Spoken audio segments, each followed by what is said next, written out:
tubahaye rero ikaze kuri Mwigengesero TV.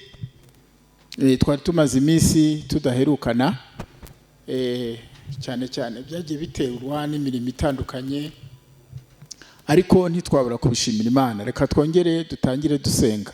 Mana yacu, turagushimiye ko wabanye natwe ukaturinda, ukatugirira neza, kuba tugihumeka umwuka w'abazima n'imbabazi zawe. Rero hari abakuye mu mubiri tutarutaga, niyo mpamvu nkwinginze kugira ngo uyu mwanya tujye kwigisha ijambo ryawe udushyigikire be mu ruhande rwacu. Urakoze, icyubahiro kibi cyawe mu izina rya Yesu, amen.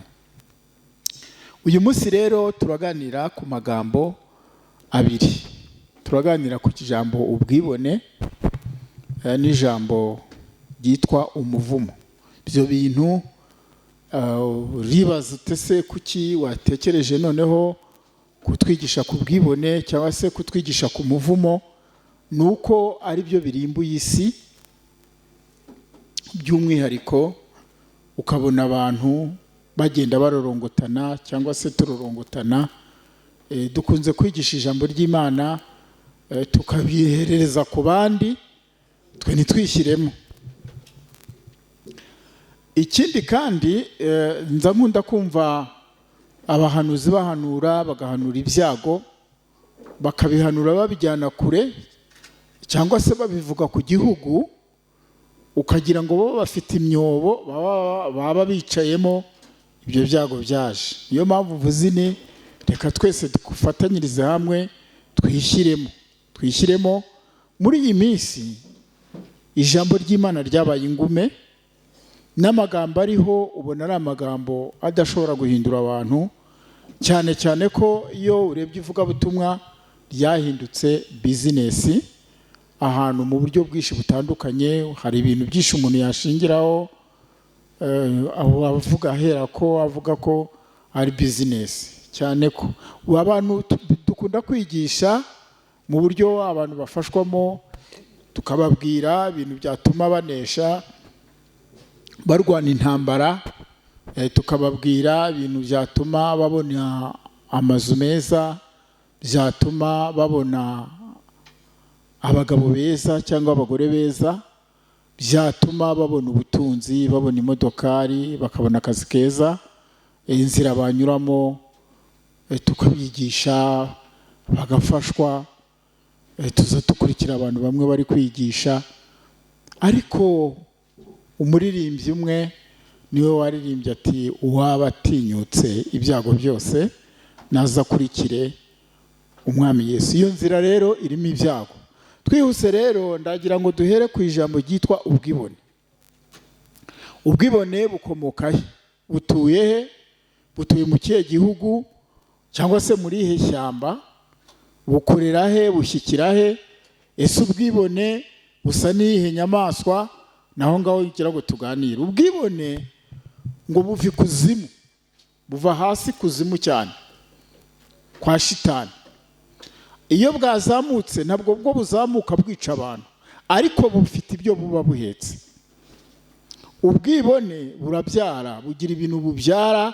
Iyo bwamaze kugera mu muntu habaho inzangano, hakabaho kwironda, hakabaho kwishyira hejuru, hanyuma ubwo n'ubwicanyi bukavuka. Nifuje ko twasoma amagambo y'Imana yanditse muri Yesaya ibice 14 n'umurongo wa 9.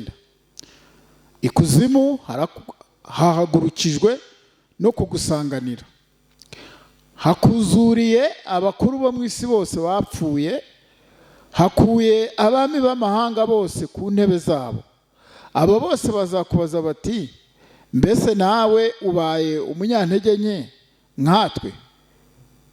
Uhanijwe natwe? Icyubahiro cyawe n'amajwi n'inanga zawe bimanuwe ikuzimu, usasiwe inyo urazoroswa. Uyu muhanuzi Yesaya we yavugaga kuri Rusuferi. Rusuferi wari umutware. Uyu mudayimoni akunda gufata abantu b'abayobozi. Nimvuga abayobozi, reka nivugira abayobozi abo twakoranye umurimo w'Imana, mu buryo butandukanye. Hanyuma rero muri ubwo buryo, muri aya magambo ngira ngo tuvugeho y'ubwibone, ubwibone ni umudayimoni, niwe wakuye Rusuferi mu ijuru. Hari agasiga kitwa Pawo, ni igisiga cyiza cyane, ni igisiga cyiza cyane kandi kinabigendera. Buriya mu ngorane zibaho ku ruhande rw'abakobwa ni ukuba mwiza cyane. Iyo ubaye mwiza cyane, muzabigenzure no mu bantu bakunze gukora akazi k'uburaya, usanga ari abantu b'indangamirwa, niko navuga, hari abantu barebwaho cyane. Kubera ko abantu bose baba babareba, abantu bose baba babakeneye. Ubwo ndabwira abafite uburanga bwabo, ab'Imana yabuhaye, ko bajya babusengera kugira ngo butazapfuza. Pawo rero ngo ni igisiga cyiza cyane kandi kibigendera. Nubwo umuntu wese atangarira ubwiza bwa Pawo, hano mu mutima w'umuntu iki gisiga cyerekana icyaha cy'ubwibone. Rusuferi wahoze ari umumarayika mwiza, wari umukerubi w'ingabo zo mu ijuru, watwaraga umucyo w'Imana kera, ari umumarayika w'isumba byose, yagushijwe n'ubwibone. Uwo ni Rusuferi. Ndongera gusubiramo. Rusuferi wahoze ari umumarayika mwiza. Ahangaha nimvuga ngo ari umumarayika mwiza, nta cyaha yari afite.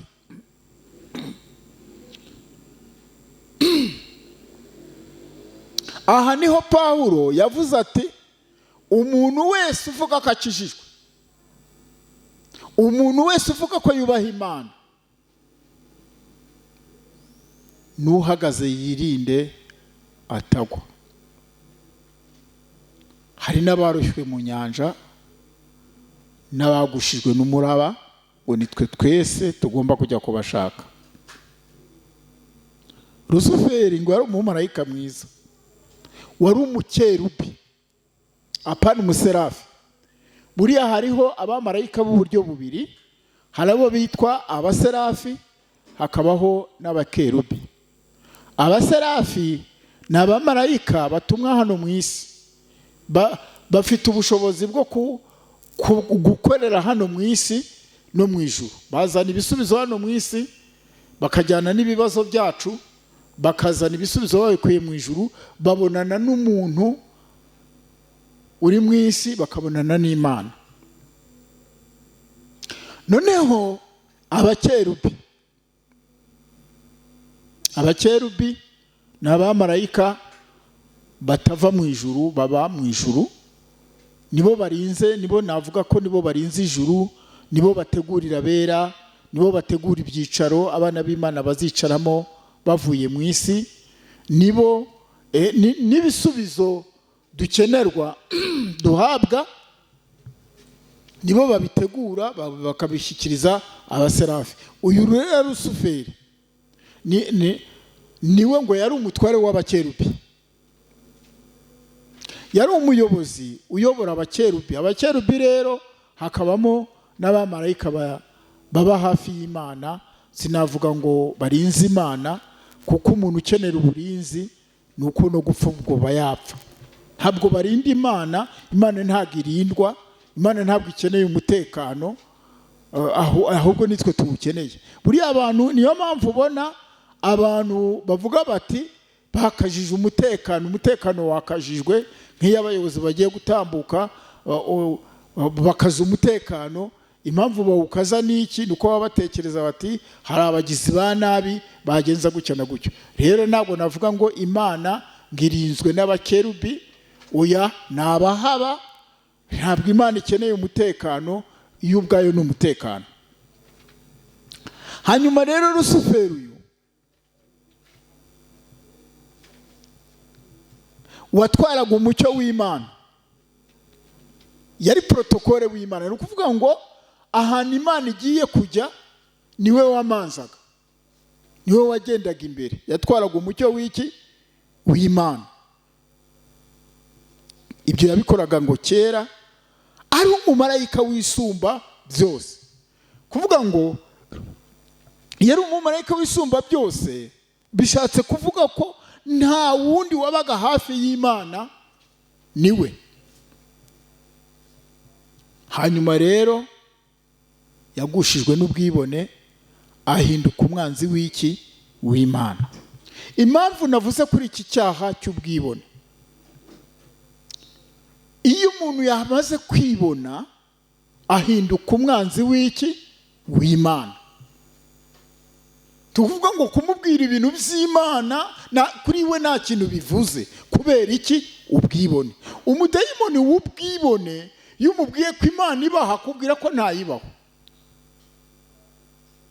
hakabyatuza n'akanwa ke. Hari abo njya numva babihakana, bagahakana ko Imana ntayibaho, ariko amazina yabo ubwabo bitwa ba Twagiramungu, bitwa ba Harerimana, bitwa ba Habyarimana. Ibaze kuba witwa wenda Harerimana ugahakana ko nta Mana ibaho.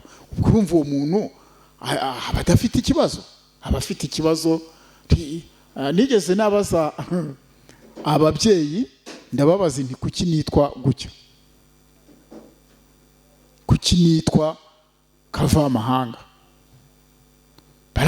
Mama arambwira ati impamvu bakwise kwitwa Kavamahanga, ati nakubyaye udahari, ati nakubyaye papa wawe adahari, ati siko adahari, ati yabaga ahantu bita i Gahanga. Byasabye no gufata urugendo njya kureba aho hantu i Gahanga, bambwira ko ariho yakoreraga. Hanyuma rero ahaziye agerageza gufata izina yise umwana we ashyiramo aho yaragize ate yarari. Ubu bwibone nibwo bugenda bufata abantu gato bukagenda bubakuri. Ubwibone ni ikintu gikomeye cyane, si umwanda. Ubwibone ntabwo ari umwanda. Ubwibone kugira ngo ubusobanukirwe ko bwagufasha. Ibi bibona ujya kumva ngo umuntu yitwa ngo mama kanaka afite abana 9 akitirirwa umwana umwe, kandi ngakumva ngo nagashema. Ibyo nabyo ni ubwibone buturuka hariya hasi ikuzimu. Sinzi umwana umwe wigeye n'umumama yari afite abana 2 b'abakobwa, umwe bakamumwitirira. Hanyuma rimwe umukuru aza kubwira mama we, aramubwira ati hari ikintu ngira ngo ngufashe, ngusabe ko numva baguhamagara mama Kevine, njyewe nkaba nita Tania, ko ntarumva baguhamagara mama Tania, warantoraguye, ufite ahandi hantu wankuye, byagenze gute? Nyina buri cyo amusubiza, aramubwira ati rero niba njyewe Tania uri mama, Kevine nawe akaba ari uri mama, nibagira ukwezi bakwita mama Tania, ukundi kwezi bakwite mama Kevine. Ati niba bizashoboka. Urumva ko intambara ubwo yari yatangiye kugira gute kurota. Dore izi ntambara zose mubona, izi abantu bakegura imbunda bakajya kwicana, abantu bagapfa ntihagire ubyitaho, zose zikomoka ku kintu cyitwa iki? Ubwibone no kwishyira hejuru. Rusufero uyu rero arigomeka ngo ni ubwibone yazize.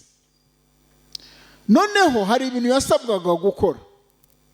Mu batwigishije za teoloji batubwiye ko ngo Imana yavuze ko igiye kurema umuntu ngo agire ishusho yayo, atangaza ukuntu azaba ameze n'ukuntu uwo muntu agomba gukorerwa. Hanyuma Yesu ukuntu akwiriye guhimbazwa akaramywa. Hanyuma babimubwiye ati nge ntibishoboka, yanga guca bugufi. Ati nk'umuntu ugenda iruhande rw'Imana, nk'umuntu utwara umucyo w'Imana, ati nge numva ibyo bitagira gute bitandeba. Baramuguyaguye aranga, bwa bwibone buramugusha.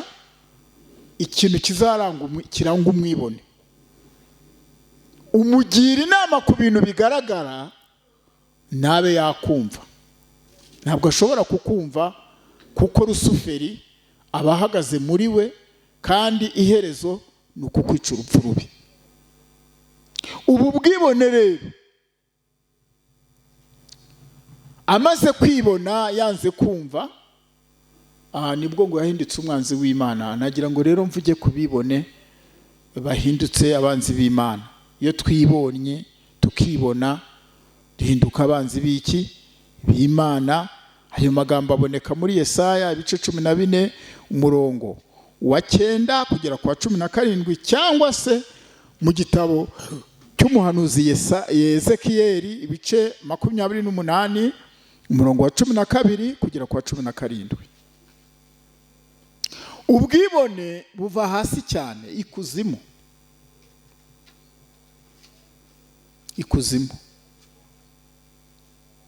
Bwiyerekana mu buryo bwinshi. Abantu bamwe birata ubutunzi. Murumva ko ubwibone ari bubi. Ntabwo bushobora kuboneka mu hantu horoheje. Inzira ya mbere butungukiramo ni mu butunzi. Abantu bakirata ubutunzi bwabo, abantu bakirata ko bafite amasambu, abantu bakirata ko bafite amazu meza, abantu bakirata imyambaro, abandi bakirata ko bizi. Uyu musimu winjiye mu itorero rya ADEPR, bakirukana ababwiriza butumwa bose ngo kuko batize, ahubwo babaye ababwiriza butumwa batize. Abo bize bari ubwo muzadusubiza, muzadufasha mudusubiza aho bari. Abantu niho rero nukuvuga ngo ubwibone nibwo bwategetse ko abo bantu bose ngo batize bose bakurwaho. Mu kimbo cyo kuvuga bati, ntibashoboye no kuvuga bati abafite wenda imyaka irahanahana nimugumemo, mwe turababariye, mwebwe tubajyane ku ishuri, mwakoreye itorero, oya nimugende hasi. Ni ubwibone. Ngo bamwe abantu bamwe birata ubutunzi bwabo cyangwa ubwenge bize, cyangwa ko bambaye neza imyambaro ihenze ituma bashobora kugenda berekana imibiri yabo nta kwiyubaha na guke. Niho rero abo mu itorero bageze impumyi. Ndavuga ku mpumyi z'abapasitoro. Impumyi z'abapasitoro zisezeranya abakobwa banitse amabere, banitse ibitugu, batacyambara. Uzasome Yesaya ibice 6 muzabona imyambarire y'Imana n'abamarayika bayo ukuntu bambaye. Biriya ni ibimenyetso byerekana ko tutakiri ab'Imana, ahubwo turabizi. Mwibuke ku mukene umutunzi na Lazaro, Aburahamu ngo yabwiye uriya mutunzi amaze gupfa, aramubwira ati hagati yacu namwe, hagati y'abana b'Imana habamo itandukaniro rinini cyane. Noneho rero uyu mupasitoro ujye gusezeranya umukobwa wanitse amabere, akajya gusezeranya umukobwa wanitse ibitugu, ntabwo uyu mukobwa wenda mugaya we yarangije kononekara kera, ahubwo nuko n'uwamusezeranije nawe ari iki? Ari impumyi itagira amaso,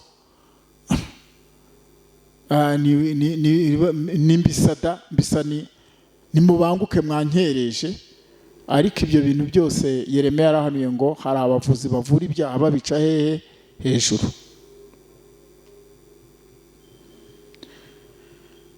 Hari n'abandi aba bantu ngo birata imyambaro, berekana imibiri yabo nta kwiyubaha na guke.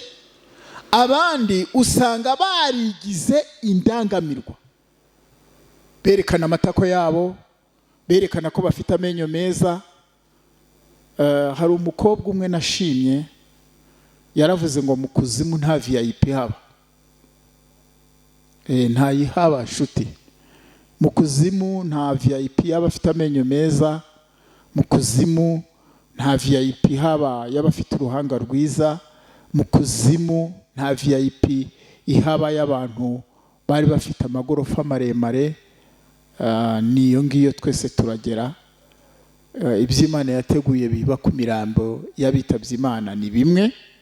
Umurambo w'umusazi n'umurambo w'umukire iherezo ryabo ni rimwe.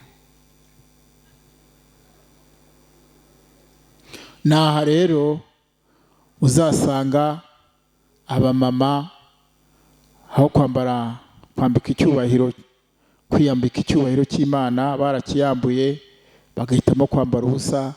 Abagabo bakambara ubusa mu buryo butandukanye. Abandi ugasanga barigize indangamirwa bakambara imitako y'igiciro, inigi n'ibitare n'impeta, nk'uko bivugwa muri Yesaya ibice 3 umurongo wa 17 kugera kwa 24. Tuje ku bitare. Kera nta mwana we, ariko namwe nago byoroshye. Niho ujya kubona tuza tugenda ahantu hatandukanye, tukajya kubwiriza abantu ubutumwa bwiza, tugasengera abantu, Imana ikadushyigikira ikaba mu ruhande rwacu. Twamara kubasengera, Imana yakora ibitangaza, bakatubaza bati se kuki twewe twasenze bikanga, byatewe n'iki? Amubwira ntuzakuremo ruriya niki wambara, nicyo cyabitera. Gati nicyo gusa. Dore ni Yesaya wabivuze muri Yesaya ibice 3 umurongo wa 17 kugera kwa 24. Aya magambo ndi kuyasoma muri aka agatabo kitwa Umutima w'Umuntu. Dore naka ndakabarangiye, uzakabona azakagure. Agatabo k'umutima w'iki w'umuntu. Utu dutabo twaracitse, abantu ntibakituvuga. Umuntu aravuga ati se natuvuga gute? Ijya kubwiza abantu ubutumwa bwiza, kavuga ati umwana se Kristo ari umutegetsi wambara inigi, yaba ari muri korari. Nibutse umugitifu umwe wari umuririmbyi, ndamukunda cyane, yari executive. Noneho umunsi umwe ngo korari yari umuririmbyi, aragenda yinjira muri bya bintu, ashyiraho za menshi, ashyiraho ibiki byose. Hanyuma inama ya korari irateranira, avuga iti wowe menshi turazikwemereye, ntihazagira ukuvuga kubera kuri gitifu. Aragenda zikubitaho, arangije kuzikubitaho bakaza, yagera muri korari baturiya n'igitifu. Kuriya kucyo aririmba afite inweri, baturiya n'igitifu.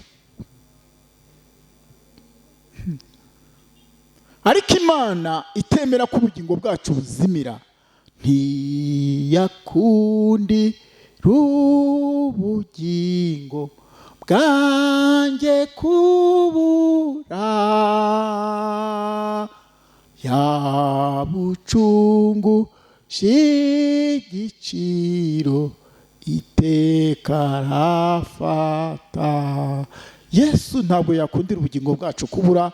Iyo dukoze ibyaha haradusanga katubwira ati mwakosheje bana banjye, ibi ngibi mukwiye kubyihana, ibi ngibi mukwiye kubyatura. Hanyuma rero uwo gitifu aryamye ngo nijoro, niko yambwiye, Imana iramusanga ngo urahitamo kuzaba gitifu ukarimbuka cyangwa ukazaba gitifu ukajya mu ijuru? Ati misemo kuba gitifu nkazajya mu ijuru. Imana ngiramubwira iti rero mwana wanjye, ubwo wemeye ibyo, uhereye none ntuzongere gusubira ku kazi ku biro, uwo mutwe wawe utawupfutse igitambaro.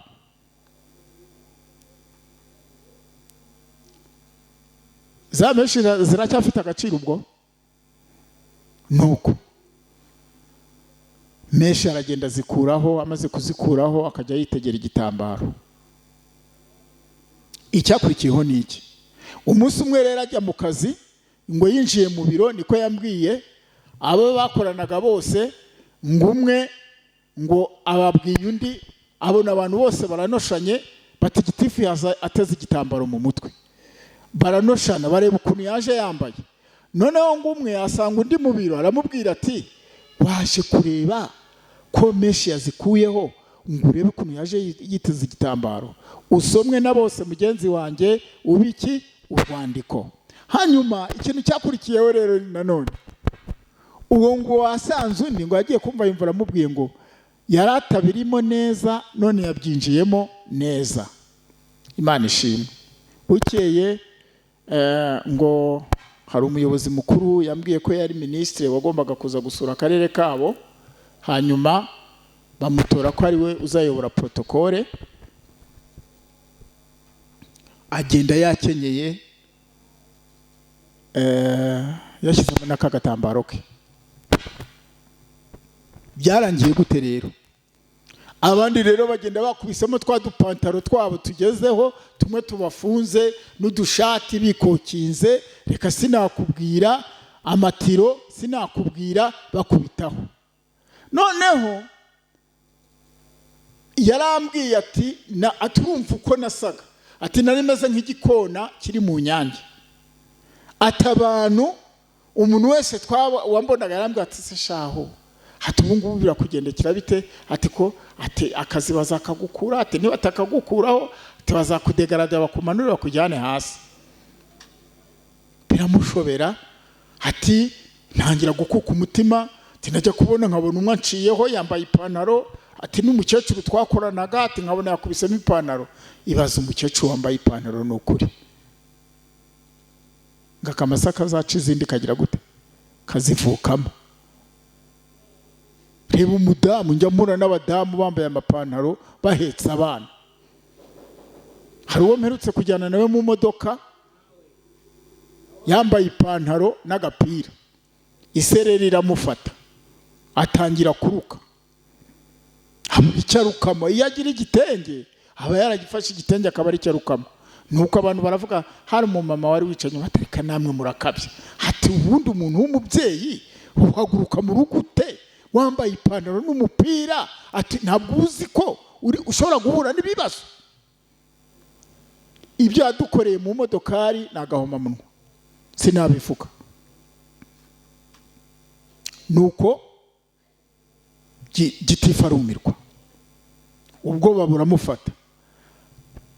Mu gihe yavugaga ati nubwo bimeze gutya senga Imana, ati Imana uzampagarareho, ministre ngo ahagurutse agiye kuvuga ijambo aravuga ati ndashimira ubuyobozi bw'aka karere, ati cyane ko ati mwaduteguriye neza, ati by'umwihariko ati turabashimira uwo mwashinze protokole, ati kuko yambaye neza nk'abanyarwandakazi, yambaye neza, ati araberewe, ati ni mu muhamashyi.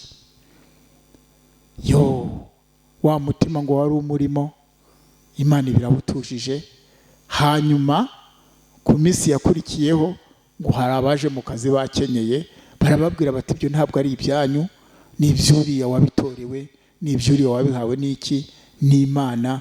Imana ihabwa icyubahiro, Imana imenya abana bayo, Imana iratuzi, izi n'amazina yacu ntabwo izatwibeshyaho. Ikindi kandi ikintu ishimira Imana, Imana nta muntu wayiguteranyaho. Abantu bagiye baduteranya n'abantu, abantu bakatwanganisha n'abantu, abantu bagakora ibintu nuko rero hari umudamu twari duturanye cyangwa se duturanye, yashyizeho inweri nziza cyane, umurebye mu muhanda ukabona yambaye neza. Rimwe duhura ya nweri yabanze ingata, yikoreye igitebo cy'ifumbire. Iyo nweri murumva izamara iminsi ingahe? Hanyuma rero ubwo ndacyari ku kintu cyitwa ubwibone. Ubu bwibone nibwo butera urubyiruko, umuntu akabarangije kwiga kaminuza agategereza ngo leta nguzamuha akazi atashobora kwihangira umurimo. Hari umudamu nigeze kugendana nawe mu modoka, yaratwaye imodoka, ndamubaza intese kugira ngo ugere kuri ibi ngibi byagenze gute. Ambwira ko yatangiye ari umuyede, afite kampani y'imodokari zitwara abagenzi. Nuko ambwira ko yatangiye akazi k'ubuyede yikorera ibijyanye n'isima, akahereza, ati sinacika intege niga igifundi, ati njya gukorera perime, ati mba umushoferi, ati mbonye umushoferi, maze kuba umushoferi nibwo natangiraga gushaka amafaranga, ati njya muri banki nguza amafaranga, ati ngura imodokari, ngura amakwasiteri, ati nuko rwego nagezemo, ati ariko nahereye ku gikarayi nikorera isima. Uyu muntu ufite inweri azikorera isima? Uyu muntu ufite inzara wamubwira ngo najye guhinga amashu afata ifumbire? Ubuhinzi muri iyi minsi burahenze, ikintu gihenze nicyo kintu gihenze cyinjiza amafaranga mu buryo butagoranye. Ubwibone, turi ku bwibone. Abandi birata rero basekuruza babo cyangwa ibihugu bavukamo. Ngo tugeze ku moko, abantu bakirata amoko, umuntu ugasanga ubwoko yabushyize imbere, nta yindi mvugo iba mu kanwa ke, ni ubwoko. Ibyo byose bikomoka ku bwibone buturuka hehe? Ikuzimu. Abandi bakirata ibihugu, abandi bakirata isura. Abazungu bakirata ko ari abazungu, babona abirabura bakumva mbese atari abantu. Abandi ngo birata ibihugu bavukamo, abandi bakirata imico y'ibihugu byabo cyangwa imikino. Bakibagirwa ko Imana irwanya abibone n'abicisha bugufi ikabahera ubuntu. Urwandiko rwa mbere rwa Petero ibice 5 n'umurongo wa 5. Imana yanga ubwibone n'ubwirasi. Kwibona kubanziriza kurimbuka, kandi umutima wirarira ubanziriza kugwa. Imana ihabwa icyubahiro. Rero ubwo kubwibone buvuyeho. Reka nze ku kintu cyitwa umuvumo. Numena amaraso ya mugenzi wawe, ukabona mugenzi wawe arapfuye, wamenye amaraso ye, kera kabaye umuvumo winjiye. Iyo umuvumo waje, abantu baraguhagurukira. Iyo umuvumo waje, abantu ibintu byose ukoze ntibikunda. Ayo magambo aboneka mu Itangiriro ibice 4 umurongo wa 11. Kayini amaze kwica Abeli, Imana yaramubwiye iti wazaniye isi umuvumo.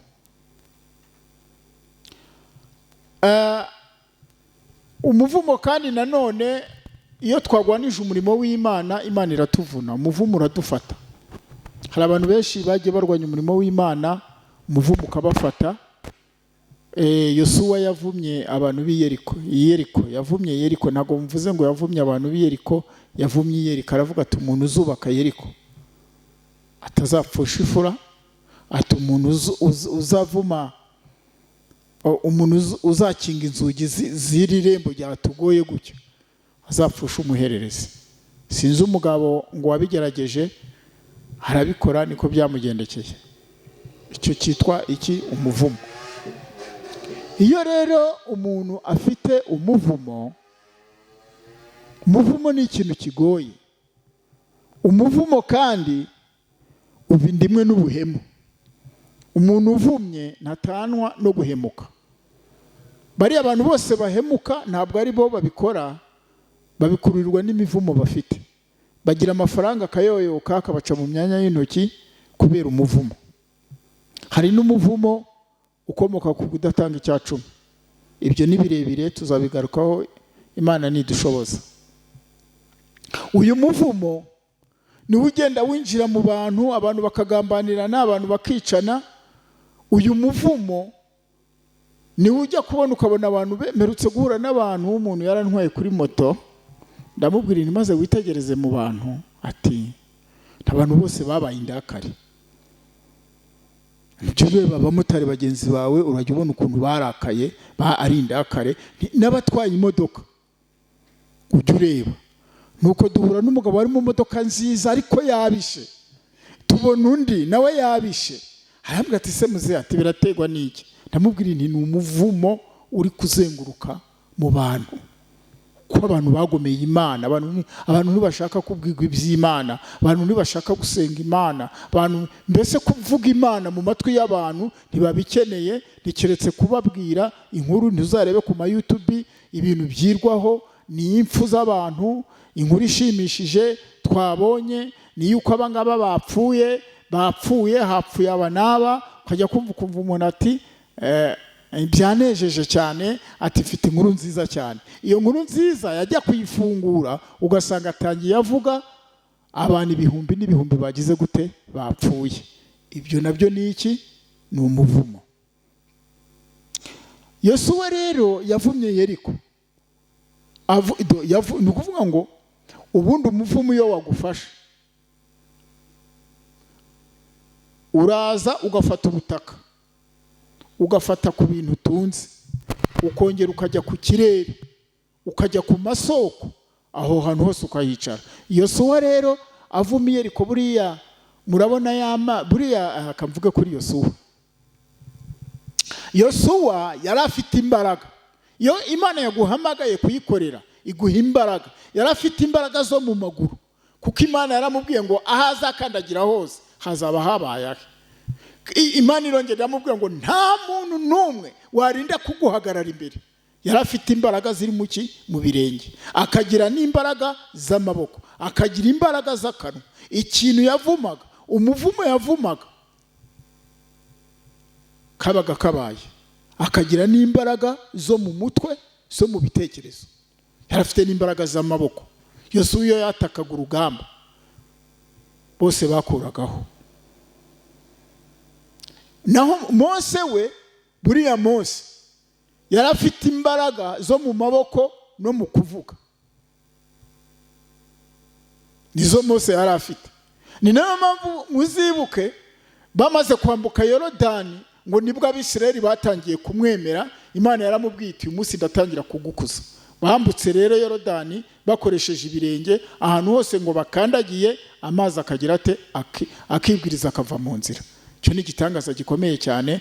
Uyu munsi dukeneye imbaraga, ukeneye imbaraga z'uko aho wicaye mu biro abantu baza kukuroga bagasanga mu birenge byawe harimo imbaraga. Aya mazi mwumvishe Elisa yahumanuye. Uvuga ngo iyo ufite umuntu ikintu cyitwa umuvumo, cyangwa ukaba ufite kiriya kintu bita ngo imyuka ya karande, ugasanga umukobwa ni mwiza afite uburanga, yifuza gushaka ariko akaba nta n'uwamubwira turaho. Hari ibintu by'imyuka ya karande gusa, kugira ngo rero uve muri urwo rugo, kugira ngo uzashobore kubaka. Keretse iyo uhuye n'umuntu wahawe imbaraga z'umwuka wera, ufite imbaraga ziri hejuru zishobora gufata izo mbaraga za karande, mbese birahura, byamara guhura bikamacana, kimwe kikarekura ikindi. Ibi nibyo byabaye mu gihe cya Mose kwa Farawo. Mose yasugunye inkoni hasi ihinduka inzoka. Farawo aramubwira ati iyo tekinoloji irashaje. Ahamagaza abakonikoni be arababwira ati namwe nimukora inzoka. Barazikora ngo zitangira kwataka inzoka ya Mose. Iya Mose zose irazirya, irazimara, irazica. Imana ihabwa icyubahiro. Haba hakenewe imbaraga. Noneho uriya muvumo, nusuzugura abantu b'Imana, ugasuzugura itorero ry'Imana, hari umuvumo ugomba kukujyaho.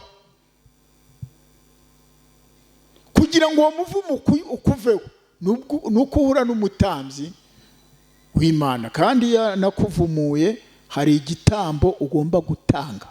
Hari ibitambo baha abatambyi kugira ngo imivumo igire ite, ibaveho. Ntabwo ari ukukuvumura gusa, bifite ukundi kuntu bikorwa. Izo ni izindi nyigisho ndende. Hari nabyo abantu bajya barwanya umurimo w'Imana. Abantu ubuse ntagiye mbona banjye numva abantu baka imisanzu y'uburyo butandukanye, bakiherera bakavuga bati turashaka umusanzu umeze utya, turashaka no ku makamera nkumva ngo nibatanga imisanzu imeze icyo. None se kuki abana b'Imana bo batakora umurimo w'Imana? Hari uherutse kumbwira ku bintu ngo by'amaturo, ndamubwira ngo nimuhe amaturo, ndamubwira amaturo n'ay'abatambyi, ntabwo ari ay'abasinzi. Nuko rero igihe kimwe Yosuwa amaze kuvuma icyo kirere, ngo ntabwo yavumye Yeriko gusa, n'ikirere cyaho cyari kivumye. Byarangiye gute rero? Umuntu waje kuhavumura ni Yosuwa, Elisa ko yari afite imbaraga z'umuriro, yamanuye umuriro afata ibirenge bye arazamuka yerekeza muri kumva ukuntu ibintu bigenda bihura kugira ngo akurure ya muvumo muri Yeriko. Yakoresheje umunyu, ariko systeme y'uwavumye Yeriko imbaraga yari azifite mu birenge, nibwo bamubwiraga ngo ni kure. Arababwira ati nubwo haba kure gute ni ngombwa ko tugenza amaguru tukagerayo ku isoko tukahavumura. Aragenda ngo akoresha umunyu, amaze gukoresha umunyu abantu batangira kubona ubuzima. Urumva Yeriko ahantu bari batuye muri uriya mudugudu ngo bari barabuze amazi yaho yarashariraga. Ikizakubwira rero igihugu kivumye nta muntu wishimira undi, abantu bahora bahigana kandi bapfa iki ubusa. Uwo ni wo muvumo wa mbere. Abantu baranekana, ugasanga umuntu ari kuneka undi ukagira ngo ni ubuhanga, naho ni umuvumo uba uri mu bantu. Nta njangwe ineka indi, nta ngurube ineka indi, ahubwo iyo zihuye zihurira hamwe. N'imbwa hari ahantu zihurira ziteranira, iyo zihuye mu gace katamenyereye hari ahantu zihurira ngo bahita igobe. Hari urusengero rumwe nigeze kuyobora, hari kuri paruwase, umuntu nari mpasimbuye. Hari abakozi b'Imana bakorana n'imyuka mibi, usibye abajya babeshyera abantu b'Imana. Yesu niwe babwiye, baramubwira ngo ni umutware w'abadayimoni. Aravuga ati ariko ngo ibitangaza yakoraga ngo ni Bezebuli ngo yamuhaga kubikora. Arababaza ati se Bezebuli niwe uma kwirukana abadayimoni? Ati ubwami bwe buzakomera bute nimba yiyirukana? Ubwo ati ahubwo mwe abana banyu ninde ubaha kwirukana abadayimoni? Noneho rero umukozi w'Imana nari isimbuye, ku rusengero hateraniraga imbwa nka 50 nijoro. Byagera mu masaha 12 hari inzira izamuka kuri ako gasozi iva ku murenge. Hanyuma ubwo abantu baribwirizaga, hepfo aho hari agasantere, bakababwira bati zambwa murazicaye ku rusengero kuri paruwasi. Sinzi ukuntu rero nicaye muri pasiparumu yari ihari, ngiye kubona mbona ipantaro nari nambaye yuzuyeho imbaraga za hatari. Ndavuga arambaza ati aho ngaho habimbwa. Ati hano habimbwa saa 12 n'igice, nta muntu ubugica muri uyu muhanda, nta muntu ugicaha. Ati zimbwa, ati niho ziryama, tubwo izo mbaraga zazanywemo n'imbwa. Ayayayaya. Ndavuga nese nk'abakristo musengera aha mwabikoze wiki? Hamwe bati wabigenza ute? Bati bigira saa 12 n'igice izo mbwa zikaza, bati ziba ari nka 50. Bati nta muntu wahamenerera. Ariko Imana ifite imbaraga shuti. Hanyuma ubwo hamaze kumbwira gutyo ndaseka, hanyuma ndaharara. Nza kuharara bigeze ya masaha saa 12 n'igice, zambwa zitangira kuza. Nkingura idirishya, nari mfite ibuye nararanye. Ziraza, zimaze kuza ziraterana. Hari ukuntu rero zirira zikagira n'umuziki, zitangira kurira, zitangira kuboroga. Ndazireka zitangira kurwana. Zitangiye kurwana ndakingura, nkinguye zose zirandeba, mfata ryabuye ndikubita imwe, nimba itarapfuye ntumbaze. Ndavuga ni mu izina rya Yesu mw'abadayimoni ntazongera kubabona ahangaha. Imbwa zirukiye rimwe, ntago zongeye kuboneka kuri urwo rusengero. Hanyuma umufasha w'umudugudu waho nibwo yambwiraga, arambwiraga ati twamenye ko zambwa wazirukanye. Ndabwira ntago nge nkorana n'abadayimoni, ntizaragiye kandi ntizizagaruka. Hari umukozi w'Imana wigeze kugera ahantu ngo ku gasozi ahasanga inzoka ngo zarazengereje abantu, nuko ngo arasenga, aravuga ati ndategetse ubutaka bw'iki gihugu ntibukabonekaho inzoka. Na bugingo n'ubu ngo icyo gihugu ntushobora kukibonaho inzoka. Nzashaka izina ry'icyo gihugu nzaribabwira mu kiganiro cy'ubutaha. ni igihugu kitabamo inzoka. Ruvuga ngo ubwo yarasenze, Imana yohereza ubumara, yohereza n'imbara antivirus irayishyira mu butaka, ubwo inzoka yose yahavukira ihita ipfa. Nuko rero izo mbwa zahacitse, imbwa ziragenda, narindi ku kintu cyitwa umuvumo. Abantu rero baravumye, ugasanga abantu bafite umuvumo, ugakora ibintu ntibishimye, umuntu aragenda mu modoka nziza, nta mahoro afite, nta mutekano afite, ugasanga umuntu afite akazi keza, ukabona arababaye. Ibyo byose ni umuvumo uba waravumwe. Kandi ni mu gihe mwibuke ko iki gihugu cyamenetseho amaraso y'uburyo butandukanye y'inzirakarengane, nta cyatuma rero kitagira gute, kitavumwa. Kugeza ubwo abantu bakarwanya n'Imana, bakarwanya Imana, bakavuga bati ibintu by'Imana. Umuntu akavuga, naje mu modokari, nuko harimo umukobwa wari wicaye inyuma yanjye, bavuze iby'Imana, ngo iyo Mana ngo ariko ngo muvuga ngo iboneka hehe, ngo reka ngo sinakubwira. Aravuga ngo ahubwo ngo abo bapasiteri ngo bazajya he, ngo bazamera bate, ngo inzara ko izabica. Namubwira ntizica wowe, ahubwo ni wowe yakwishe. Turebye abantu b'Imana, nibwo nabwiraga abantu bari mu modoka, ni abantu mwese b'abarokore muri iyi modoka nimuvuge ngo amen. Bose baravuga ngo amen. Noneho reba bitegereze, ntubagereranye n'abandi barimo hano. Abandi tugasanga ntibashokoje, bandi inzara yarabishe. Imana itanga ibiryo. Reka dusoreza aha.